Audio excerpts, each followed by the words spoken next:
Kedatangan keluarga baru. Hari itu cerah dan hangat ketika keluarga Arif tiba di Desa Kembang. Mobil mereka meluncur perlahan di sepanjang jalan setapak yang dikelilingi pepohonan rimbun. Arif, sang ayah, mengemudikan mobil dengan senyum lebar di wajahnya, sementara Maya, sang ibu, duduk di sampingnya dengan penuh harapan. Di bangku belakang, Lila dan Dika, anak-anak mereka, tampak antusias melihat pemandangan baru yang akan menjadi rumah mereka.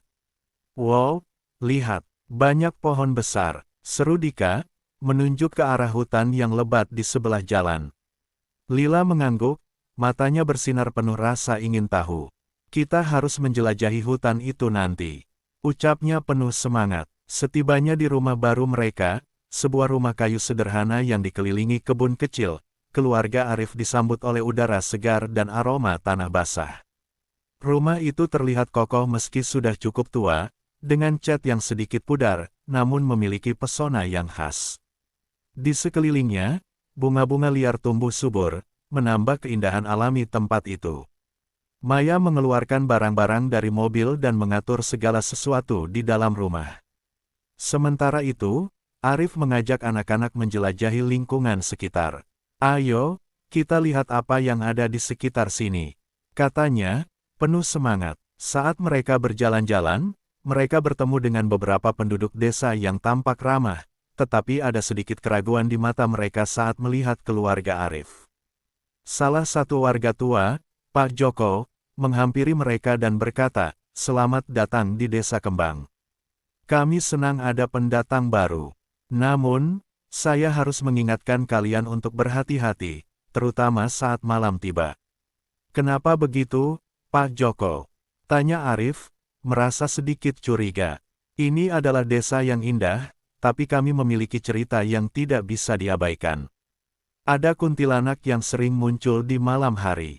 Kami menyarankan untuk tidak berkelana sendirian setelah gelap," jawab Pak Joko, nada suaranya serius. Keluarga Arif saling bertukar pandang, sedikit terkejut dengan pernyataan tersebut. "Kami tidak percaya pada cerita-cerita hantu," kata Maya mencoba tersenyum, tetapi ada rasa tidak nyaman yang mulai menggerogoti pikirannya. Setelah pertemuan singkat itu, mereka melanjutkan menjelajahi desa dan menikmati keindahannya. Namun, di malam hari, saat mereka berkumpul di ruang tamu, cerita tentang kuntilanak itu terngiang kembali di pikiran mereka. Dika yang berani, bertanya, "Apa itu kuntilanak, Ayah? Kenapa dia menakutkan?" Arif tersenyum dan menjawab, "Itu hanya cerita rakyat, sayang. Tidak ada yang perlu ditakuti. Hantu hanya ada dalam cerita." Namun, Lila merasa berbeda. Dia adalah anak yang lebih sensitif dan memiliki rasa ingin tahu yang besar. Dia mulai membayangkan sosok kuntilanak dalam pikirannya, dengan pakaian putih panjang dan rambut hitam lebat. Meskipun dia tidak ingin mengakuinya, ada rasa takut yang perlahan tumbuh di dalam dirinya. Malam itu, saat mereka tidur di kamar masing-masing, Lila terbangun oleh suara aneh yang datang dari luar. Suara seperti tangisan lembut, seolah ada bayi yang menangis. Dia memejamkan mata dan mencoba meyakinkan dirinya bahwa itu hanya suara hewan malam, tetapi rasa penasaran membuatnya tidak bisa tidur. Ia duduk di tepi tempat tidur, mendengarkan suara itu dengan seksama. Suara itu semakin dekat, dan jantungnya berdegup kencang. "Apa ini semua?" pikirnya. Keberanian dan ketakutan berperang di dalam dirinya. Malam berlalu dengan penuh ketegangan, dan pagi harinya, Lila menceritakan pengalamannya kepada Dika. "Aku mendengar suara tangisan semalam. Seperti suara bayi," katanya, wajahnya terlihat cemas. Dika hanya tertawa, "Itu pasti hanya suara kucing. Jangan takut." Tetapi Lila merasa ada yang tidak beres. Dia mulai merasa bahwa legenda tentang kuntilanak bukan hanya sekadar cerita belaka, dan rasa ingin tahunya semakin membara. Keluarga Arif berusaha menjalani kehidupan sehari-hari mereka, namun perasaan aneh dan ketidaknyamanan di malam hari terus mengganggu mereka. Setiap malam, suara-suara aneh dan bisikan seolah mengintai dari kegelapan, dan Lila semakin bertekad untuk mencari tahu lebih banyak tentang kuntilanak. Di titik ini, ketegangan mulai terbentuk, dan keluarga Arif tanpa sadar telah memasuki dunia yang penuh misteri dan kegelapan, yang akan membawa mereka pada petualangan tak terduga. Apakah mereka akan mampu menghadapi apa yang akan datang, ataukah mereka akan terjebak dalam mitos yang menghantui desa ini selamanya? Dengan rasa penasaran yang terus membara, Lila bertekad untuk menggali lebih dalam tentang kuntilanak, dan tanpa disadari, langkahnya akan membawa mereka semua ke dalam kegelapan yang lebih dalam dari yang mereka bayangkan. Munculnya tanda-tanda. Setelah malam yang menegangkan dan suara tangisan yang mengganggu, suasana di rumah keluarga Arif mulai berubah. Meskipun mereka berusaha untuk menjalani kehidupan sehari-hari dengan normal, ketegangan yang menyelimuti rumah mereka tidak bisa diabaikan.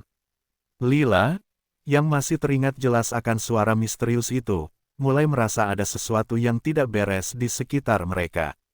Hari-hari berlalu, dan meskipun wajah Maya dan Arif terlihat ceria, Lila merasakan ada beban berat yang mengendap di hati mereka.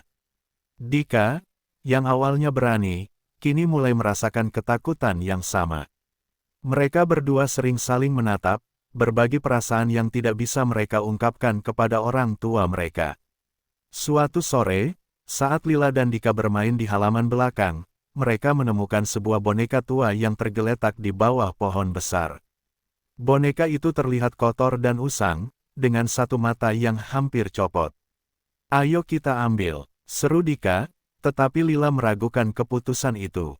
"Tunggu, Dika, mungkin boneka ini milik seseorang," katanya, merasa tidak nyaman.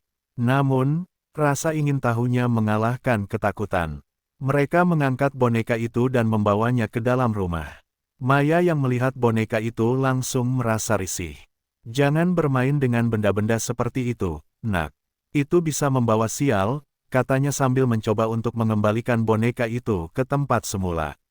Namun, Lila meminta agar mereka bisa menyimpannya.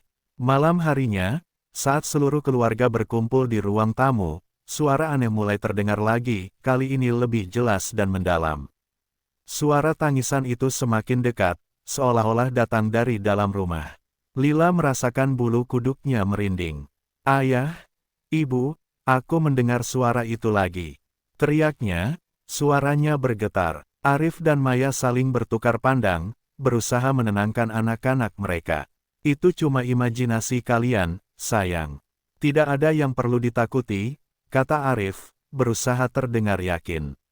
Namun, di dalam hatinya, dia mulai meragukan kata-katanya sendiri. Setelah peristiwa malam itu, kejadian aneh semakin sering terjadi. Suatu pagi, saat Dika bangun, dia menemukan mainan kesayangannya, mobil-mobilan, sudah berpindah tempat dari meja ke bawah tempat tidur. "Ibu, mobilku, itu pasti kamu kan?" tanyanya dengan nada curiga. Maya menggelengkan kepala, "Tidak, sayang. Aku tidak menyentuhnya." Dika merasa bingung dan mulai merasa tidak nyaman di rumah baru mereka. Lila, di sisi lain, mulai menyelidiki lebih lanjut mengenai kuntilanak. Dia meminta izin kepada Arif untuk pergi ke perpustakaan desa, yang tidak jauh dari rumah mereka. Di sana, Lila menemukan beberapa buku tua yang membahas tentang legenda dan mitos lokal. Dia membaca dengan penuh perhatian, semakin terpesona oleh cerita-cerita yang mengerikan tentang kuntilanak. Dalam salah satu buku itu, Lila menemukan informasi bahwa kuntilanak dikenal suka menggoda anak-anak dan sering muncul ketika mereka merasa kesepian atau sedih. "Ini tidak baik," pikirnya. Dia mungkin ingin berbicara atau meminta bantuan. Ketika Lila kembali ke rumah, dia merasa cemas. Dia tidak ingin memberitahu Dika tentang penemuannya, karena dia tahu bahwa Dika akan semakin ketakutan. Namun, saat dia melangkah masuk, dia merasakan hawa dingin yang aneh menyelimuti ruangan. Lila membeku sejenak, mendengar suara samar yang memanggil namanya, "Lila." Keesokan harinya, Lila terbangun dengan perasaan tidak enak. Dia merasa seperti ada yang mengawasinya. Saat dia bersiap-siap untuk pergi ke sekolah, dia menemukan boneka yang mereka temukan di halaman belakang tergeletak di tengah lantai, meskipun dia ingat telah meletakkannya di atas meja. "Dika, kamu main dengan boneka itu lagi?" tanyanya, tetapi Dika menggelengkan kepala dengan bingung. Sepanjang hari di sekolah, Lila tidak bisa berkonsentrasi. Dia terus dipenuhi dengan pikiran tentang kuntilanak dan apa yang mungkin diinginkannya. Ketika dia pulang, dia melihat Dika sedang berbicara sendiri di halaman. "Dika, siapa yang kamu ajak bicara?" tanya Lila. Merasa khawatir, Dika menoleh, wajahnya terlihat sangat serius. "Aku sedang bicara dengan boneka." Dia bilang dia kesepian. Jawabnya dengan polos. Lila terkejut dan merasakan jantungnya berdegup kencang. "Jangan berbicara dengan boneka itu. Dika, aku merasa ada yang tidak beres," katanya, berusaha menahan rasa takutnya. Malam itu, Lila tidak bisa tidur. Dia teringat pada kisah-kisah yang dibacanya di perpustakaan, dan suara tangisan yang terus mengganggu pikirannya. Dia merasa seolah kuntilanak itu sedang mencoba menghubunginya. Tetapi untuk apa? Dengan tekad yang bulat, Lila memutuskan untuk mencari tahu lebih banyak tentang arwah itu. Dia mulai menyusun rencana untuk pergi ke hutan di malam hari, berharap bisa melihat sosok kuntilanak dan mungkin memahami apa yang diinginkannya. Namun, dia tahu bahwa perjalanan ini sangat berbahaya dan bisa berakibat fatal. Sebelum tidur, dia berdoa, berharap agar dia dan keluarganya aman. Namun, saat dia menutup mata, suara tangisan itu kembali terdengar, lebih dekat dari sebelumnya. Lila merasa ketakutan, tetapi rasa ingin tahunya mengalahkan ketakutannya. Dia bertekad untuk menemukan kebenaran di balik semua kejadian aneh ini, meskipun itu berarti menghadapi kegelapan yang mengintai di sekitarnya. Dengan semangat yang terombang-ambing antara ketakutan dan keberanian, Lila bersiap untuk menghadapi malam yang penuh misteri, di mana jawabannya mungkin akan mengubah segalanya bagi keluarga Arif. Penyelidikan. Hari-hari berlalu dengan ketegangan yang semakin meningkat di Desa Kembang. Keluarga Arif berusaha untuk beradaptasi dengan lingkungan baru mereka, tetapi kejadian aneh terus berlanjut. Lila, yang semakin terobsesi dengan kuntilanak, merasa perlu untuk melakukan penyelidikan lebih dalam tentang arwah yang menghantui desa. Dia tidak dapat mengabaikan perasaan bahwa ada sesuatu yang lebih dari sekadar mitos di balik semua cerita itu. Suatu sore, Lila memutuskan untuk kembali ke perpustakaan desa. Dia berharap bisa menemukan lebih banyak informasi tentang Ningsih, wanita yang menjadi kuntilanak. Setibanya di sana, dia menemukan perpustakaan yang kecil namun penuh dengan buku-buku tua. Lila langsung menuju rak yang berisi buku-buku sejarah dan mitos lokal. Setelah beberapa saat mencari, dia menemukan sebuah buku yang tampak lebih tua dibandingkan yang lainnya. Di sampulnya terdapat gambar seorang wanita berpakaian putih, dengan rambut panjang terurai. Dengan hati-hati, Lila membuka buku itu dan mulai membaca. Buku tersebut menceritakan tentang Ningsih, seorang wanita muda yang hidup di desa tersebut beberapa dekade lalu. Ningsih dikenal sebagai sosok yang baik hati dan sangat mencintai keluarganya. Namun, saat melahirkan anak pertamanya, dia mengalami kesulitan dan meninggal dunia. Tragisnya, bayinya juga tidak selamat. Karena kematian yang mendadak dan pemakaman yang tidak layak, arwah Ningsih terjebak di dunia ini, berubah menjadi kuntilanak yang merindukan anaknya. Lila membaca dengan seksama, merasa terhubung dengan kisah tragis itu. Dia bukan hanya hantu, dia adalah seorang ibu yang kehilangan anaknya, pikirnya. Rasa empati mulai tumbuh dalam diri Lila. Namun, ada satu bagian yang membuatnya merasa terkejut. Ningsih dikenal sering muncul di malam hari, menggoda anak-anak dan orang dewasa yang merasa kesepian. Ketika Lila keluar dari perpustakaan, dia bertekad untuk mencari tahu lebih banyak tentang Ningsih dan apa yang bisa dia lakukan untuk membantunya. Dia ingat akan kakek tua, Pak Joko, yang memberitahu keluarganya tentang kuntilanak. Mungkin dia bisa memberikan informasi lebih lanjut. Keesokan harinya, Lila pergi ke rumah Pak Joko. Dengan penuh keberanian, dia mengetuk pintu. Setelah beberapa saat, Pak Joko membuka pintu dengan senyum ramah, tetapi segera berubah serius ketika melihat ekspresi Lila. "Ada yang bisa saya bantu, Nak?" tanyanya. "Pak Joko, saya ingin tahu lebih banyak tentang Ningsih, kuntilanak yang menghantui desa ini. Saya merasa ada yang tidak beres dan ingin membantu," jawab Lila dengan penuh keyakinan. Pak Joko menghela napas dalam-dalam, seolah mengingat kembali kenangan lama yang menyakitkan. Ningsih adalah seorang wanita yang sangat baik. Dia tidak seharusnya mengalami nasib seperti itu. Namun, arwahnya terjebak di antara dunia ini dan dunia lain. Dia merindukan anaknya. Hanya dengan memahami kesedihannya, kita bisa membantunya menemukan ketenangan. Lila mendengarkan dengan seksama. Apa yang harus saya lakukan? Bagaimana saya bisa membantunya? Tanyanya. Untuk membantu Ningsih, kamu harus melakukan ritual penghormatan. Namun, itu bukan hal yang mudah. Kamu harus melakukannya dengan tulus dan penuh rasa hormat. Sangat penting untuk tidak mengecewakan arwahnya, kata Pak Joko. Pak Joko menjelaskan ritual yang harus dilakukan. Mereka perlu menyiapkan sesaji berupa bunga, makanan kesukaan Ningsih, dan sebuah boneka sebagai simbol pengganti anaknya. Lila merasa bersemangat, tetapi juga takut. Dia tahu bahwa menghadapi kuntilanak bukanlah hal yang sepele. Setelah mendapatkan pengetahuan yang cukup, Lila kembali ke rumah dan mengumpulkan Dika. Dia menceritakan rencananya dan mengajak Dika untuk membantunya. Kita bisa membantu Ningsih agar mendapatkan ketenangan, Dika. Kita harus melakukan ritual itu malam ini, katanya dengan semangat. Dika terlihat ragu. Tapi, bagaimana jika kuntilanak itu marah pada kita? Aku tidak ingin terjadi sesuatu yang buruk. Jawabnya, sedikit ketakutan. Lila mencoba menenangkan adiknya. Tidak, Dika, kita akan melakukannya dengan cara yang benar.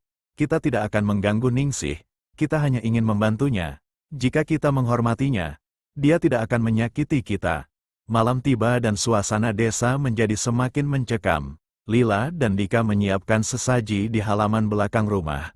Mereka mengumpulkan bunga-bunga liar yang tumbuh di sekitar, mengatur makanan sederhana, dan menyiapkan sebuah boneka yang mereka ambil dari mainan Dika. Lila berdoa dalam hati, berharap agar semuanya berjalan lancar. Ketika semua sudah siap, mereka duduk di depan altar kecil yang mereka buat. Lila menutup matanya dan mulai mengucapkan doa yang dia ingat dari Pak Joko. Ningsih, kami datang dengan rasa hormat. Kami ingin membantu dan memberikan penghormatan kepada arwahmu. Kami berharap kamu bisa mendapatkan ketenangan. Saat itu, angin mulai berhembus kencang, dan suara bisikan lembut mulai terdengar. Lila dan Dika saling menatap, ketakutan namun juga penasaran. Dalam kegelapan malam, mereka merasakan kehadiran sesuatu yang tidak terlihat, dan jantung mereka berdegup kencang. Tiba-tiba, bayangan putih melintas di depan mereka. Lila terkejut, tetapi dia berusaha menenangkan dirinya. Ningsih, kami di sini untukmu, serunya. Akhirnya, mereka menunggu dengan penuh harapan dan ketegangan, berharap bahwa ritual ini bisa membantu Ningsih menemukan kedamaian yang dia cari. Mereka tidak menyadari bahwa perjalanan mereka baru saja dimulai, dan tantangan yang lebih besar menanti di depan. Kesalahan yang fatal. Malam semakin larut saat Lila dan Dika duduk di depan altar kecil yang mereka buat di halaman belakang. Suasana sekeliling terasa mencekam, angin berdesir lembut seolah berusaha menyampaikan pesan dari dunia lain. Lila merasakan ketegangan yang tidak bisa dijelaskan, tetapi dia berusaha untuk tetap tenang. Dia tahu apa yang mereka lakukan adalah untuk membantu Ningsih, kuntilanak yang telah menghantui desa mereka. Apakah kamu yakin kita harus melakukannya malam ini? Tanya Dika, suaranya bergetar. Apa jika Ningsih marah pada kita? Lila mengangguk, berusaha meyakinkan adiknya. Kita harus mencoba, Dika. Jika kita tidak melakukannya sekarang, Ningsih mungkin tidak akan pernah mendapatkan kedamaian. Kita perlu menunjukkan kepadanya bahwa kita peduli. Dengan penuh harapan, Lila melanjutkan doanya. Dia mengingat semua yang dia baca dan apa yang Pak Joko katakan tentang pentingnya menghormati arwah. Dia berdoa dengan tulus, berharap agar Ningsih bisa merasakan niat baik mereka. Namun, saat mereka berdoa, suara tangisan yang dikenal Lila mulai terdengar lagi. Kali ini, suara itu lebih jelas, seolah-olah mendekat. Dika memegang tangan Lila, ketakutan. Lila, aku tidak suka ini. Kita harus pergi dari sini. Serunya, matanya melebar. Jangan, Dika, kita tidak boleh pergi. Kita harus menunggu, Lila menjawab, berusaha mengendalikan ketakutannya sendiri. Dia merasa ada sesuatu yang akan terjadi, dan dia ingin menyaksikannya. Tiba-tiba, bayangan putih muncul di hadapan mereka. Lila tertegun melihat sosok wanita berpakaian putih dengan rambut panjang terurai, wajahnya tidak terlihat jelas. Meskipun ketakutan menyelimuti dirinya, rasa empatinya terhadap Ningsih lebih besar. "Ningsih, kami di sini untukmu.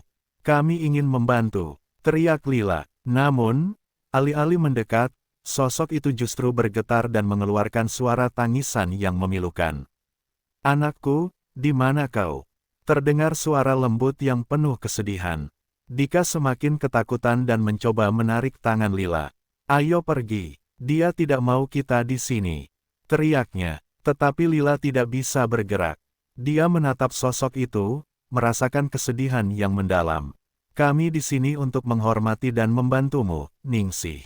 Kami membawa sesaji untukmu," kata Lila, berusaha menjelaskan niat baiknya. Namun, saat Lila melanjutkan, sosok kuntilanak itu mulai bergetar lebih keras, dan suasana sekeliling menjadi semakin dingin. Tiba-tiba, dia melesat ke arah mereka, dan Lila merasakan angin kencang yang membuatnya terhuyung. "Tidak, jangan!" teriaknya. Dika, yang sudah sangat ketakutan, berlari menjauh dari altar. "Aku tidak mau, kita tidak seharusnya di sini." Dia berlari ke dalam rumah, meninggalkan Lila sendirian. Lila merasa panik, tetapi dia berusaha untuk tetap tenang. "Ningsih, dengar aku. Kami tidak ingin mengganggumu. Kami hanya ingin membantumu," teriaknya, tetapi suaranya tenggelam dalam suara angin yang mengamuk. Sosok kuntilanak itu mendekat, dan Lila bisa merasakan hawa dingin yang menyengat kulitnya. Dia menyadari bahwa dia telah melakukan kesalahan dengan mencoba memanggil arwah Ningsih tanpa memahami sepenuhnya apa yang diinginkannya. Rasa takut dan penyesalan menyelimuti pikirannya. "Ningsih, maafkan aku," Lila berteriak, berusaha untuk tidak panik. "Kami hanya ingin kamu menemukan kedamaian." Dia mulai mundur, tetapi sosok itu semakin mendekat. Tiba-tiba, Lila teringat akan boneka yang mereka letakkan di altar. "Ini untukmu, Ningsih," teriaknya, mengambil boneka itu dan mengangkatnya tinggi-tinggi. "Ini adalah simbol untuk anakmu. Ambillah." Saat Lila mengangkat boneka itu, sosok kuntilanak berhenti sejenak, dan ada kilasan cahaya lembut yang muncul di sekelilingnya. Lila merasa harapannya kembali muncul, tetapi kemudian sosok itu kembali bergetar dan mengeluarkan suara tangisan yang lebih keras, seolah mengekspresikan kesedihan yang mendalam. Lila merasa hatinya hancur melihat sosok itu, dan dia tidak tahu apa yang harus dilakukan. "Maafkan aku, Ningsih. Aku tidak bermaksud menyakiti. Aku hanya ingin membantu," serunya dengan penuh penyesalan. Dalam sekejap, sosok kuntilanak itu melesat kembali ke arah hutan, meninggalkan Lila sendirian di halaman. Jantungnya berdegup kencang, dan dia merasa kebingungan serta ketakutan.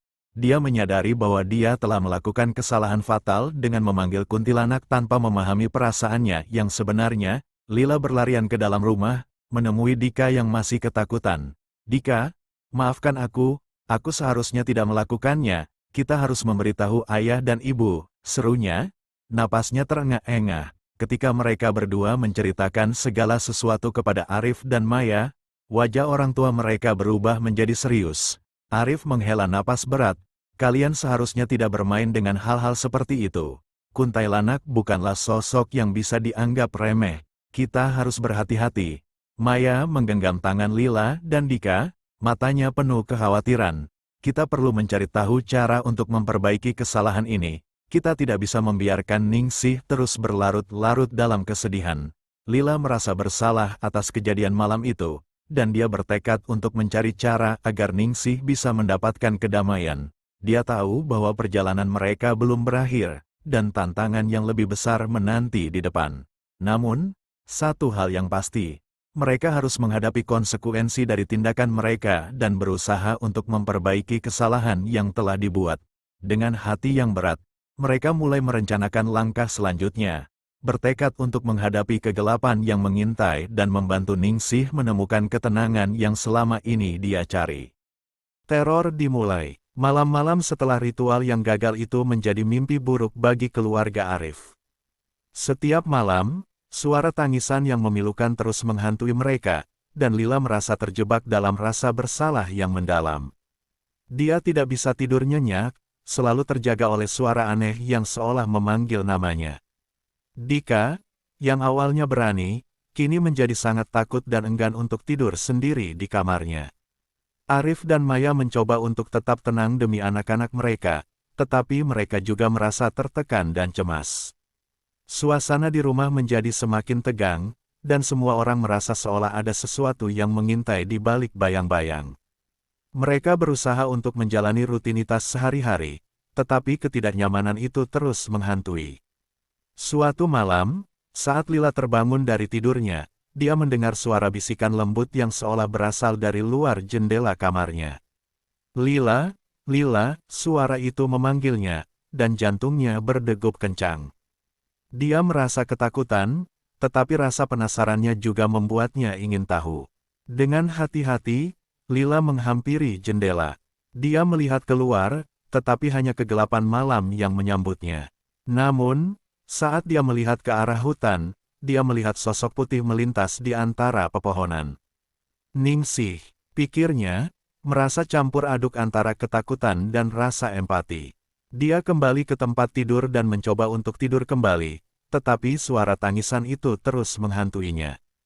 Keesokan harinya, Lila memberanikan diri untuk menceritakan pengalamannya kepada Dika.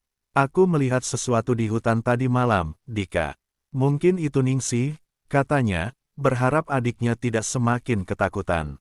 Dika menggigit bibirnya, aku tidak mau pergi ke hutan lagi, Lila. Dia bisa saja marah pada kita.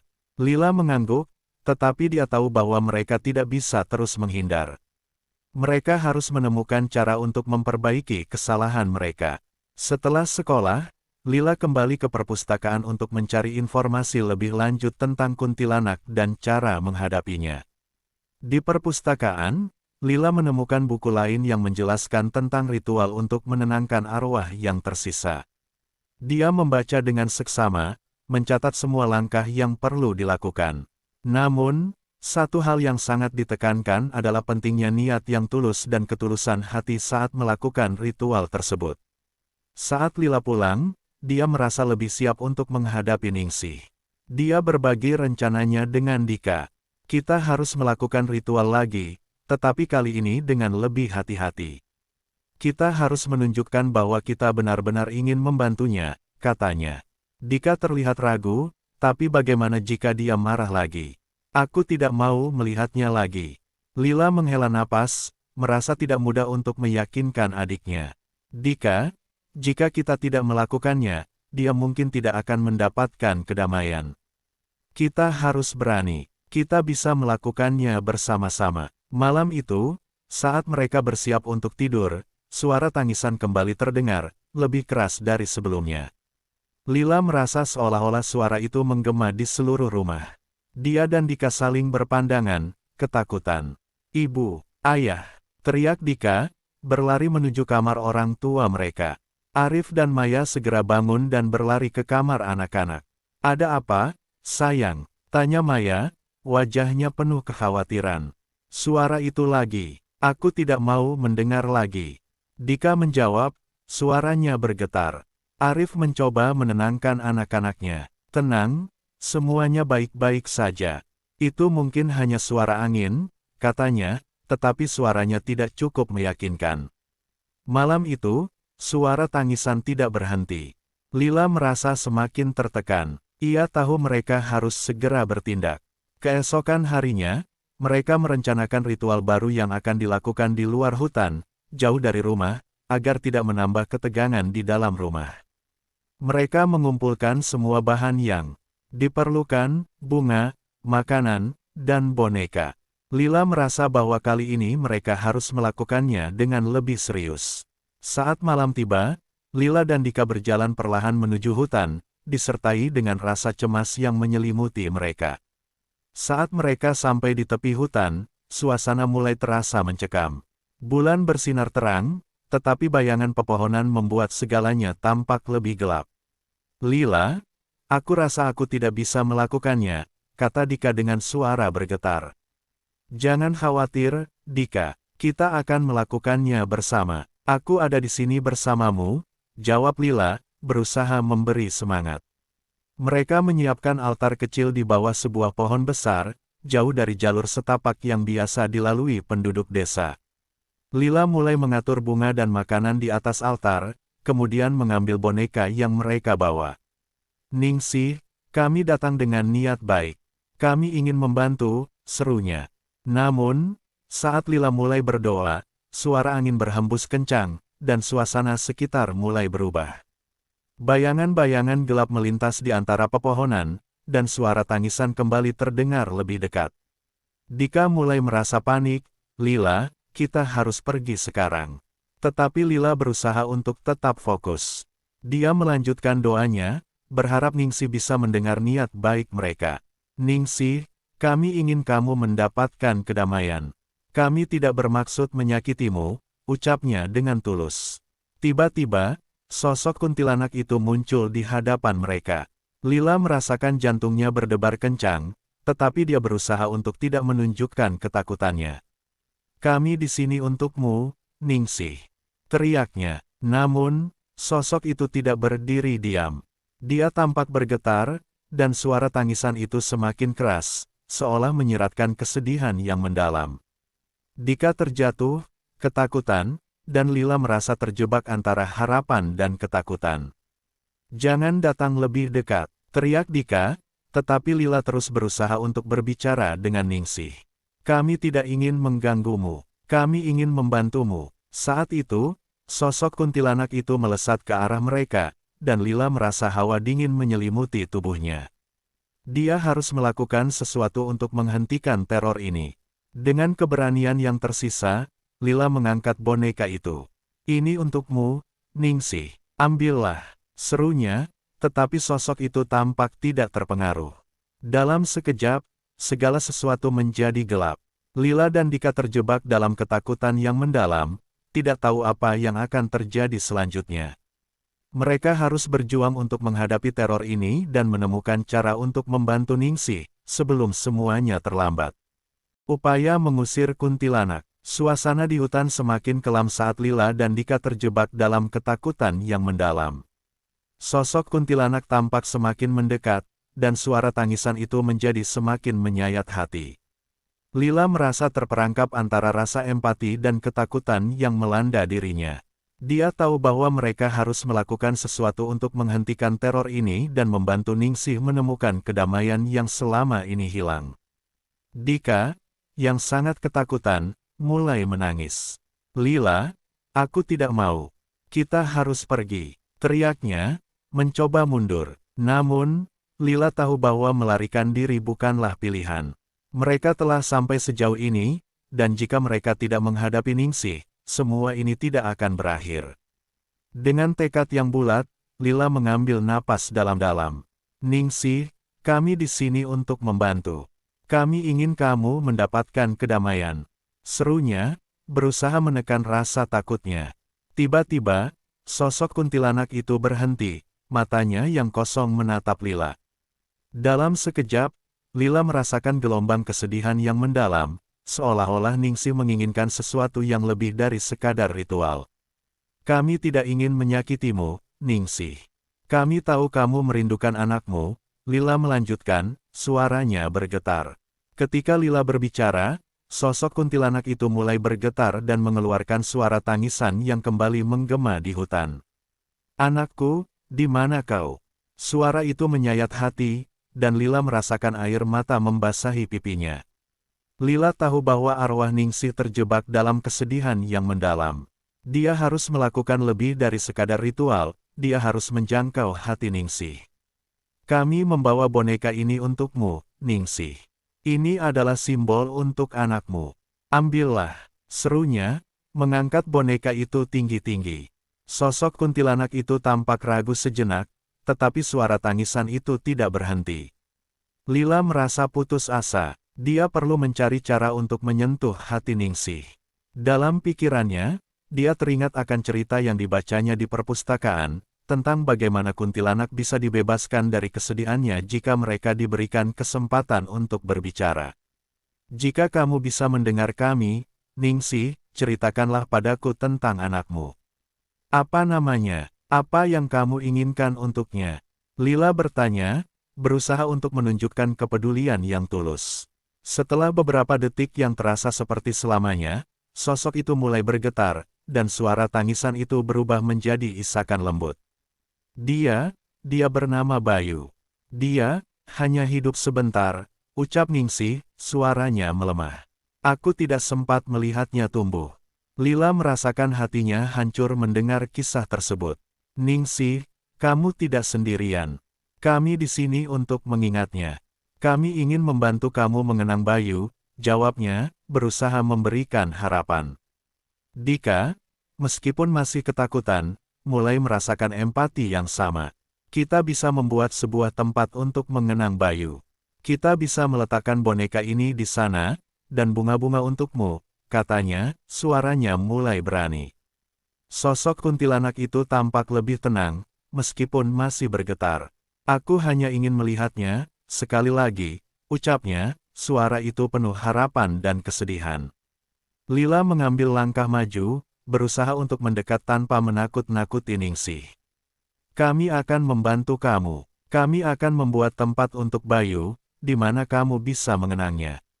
Kami akan membawakan bunga dan mainan untuknya, katanya dengan tulus. Ningsih tampak terdiam, dan saat itulah Lila merasakan perubahan. Hawa dingin di sekitar mereka mulai berkurang, dan sosok kuntilanak itu tampak lebih lembut, seolah-olah kesedihannya mulai terangkat. Tolong, bisiknya, tolong, ingatkan dia untukku. Dengan semangat baru, Lila dan Dika segera merencanakan langkah berikutnya. Mereka akan membuat tempat mengenang Bayu di dekat hutan, tempat di mana Ningsih sering terlihat. Mereka berharap bahwa, dengan melakukan ini, Ningsih akan mendapatkan kedamaian yang selama ini dia cari. Keesokan harinya, Lila dan Dika mengumpulkan bunga-bunga liar yang tumbuh di sekitar desa. Mereka juga membawa beberapa mainan dari rumah, termasuk boneka dan mobil-mobilan kecil yang Dika sayangi. Dengan penuh semangat, mereka berangkat ke lokasi yang telah mereka pilih di tepi hutan. Aku harap ini bisa membuat Ningsih tenang, kata Dika, masih merasa cemas tetapi juga bersemangat. Mereka mulai dengan menyiapkan altar kecil di bawah pohon besar. Lila menata bunga-bunga yang mereka kumpulkan, menciptakan sebuah tempat yang indah untuk mengenang Bayu. Dika meletakkan mainan-mainannya di sana dengan hati-hati. Ini untukmu, Bayu, ucap Lila, berharap bahwa Ningsih bisa merasakannya. Kami mengingatmu. Saat mereka menyelesaikan altar, Lila merasakan kehadiran Ningsih di sekeliling mereka. Hawa dingin yang semula menyelimuti tempat itu kini terasa lebih hangat. Lila berdoa dengan tulus, berharap agar Ningsih bisa menemukan kedamaian yang dia cari. Setelah selesai, mereka duduk di samping altar, menunggu dengan penuh harapan. Tidak lama kemudian, sosok kuntilanak itu muncul di hadapan mereka. Kali ini, dia tampak lebih tenang, dan Lila merasakan aura kasih sayang yang mengelilinginya. Ningsih, kami di sini untukmu, Lila berkata lembut. Kami berharap kamu bisa mendapatkan kedamaian sekarang. Sosok Ningsih mengangguk perlahan, dan Lila bisa melihat air mata kebahagiaan di matanya. Terima kasih, ucapnya, suaranya penuh haru. Lila dan Dika merasa seolah beban berat telah terangkat dari hati mereka. Mereka tahu bahwa mereka telah melakukan sesuatu yang baik dan membantu Ningsih mengenang anaknya. Dalam momen itu, Lila merasakan harapan baru dan kedamaian yang menyelimuti mereka. Ningsih, selamat tinggal, Lila berkata, menatap sosok itu dengan penuh kasih. Kami akan selalu mengingatmu dan Bayu. Dengan senyuman lembut, sosok kuntilanak itu melayang pergi ke arah hutan, dan Lila merasa seolah sebuah cahaya menyinari tempat itu. Dia tahu bahwa Ningsih akhirnya bisa menemukan kedamaian yang selama ini dia cari. Ketika mereka berdua pulang, Lila dan Dika saling berpandangan, merasakan kebahagiaan dan kedamaian yang baru. Mereka telah menghadapi ketakutan mereka, dan dengan keberanian, mereka berhasil membantu Ningsih menemukan jalan pulang. Kini, mereka bisa kembali ke rumah dengan hati yang lebih ringan, siap menghadapi apapun yang akan datang.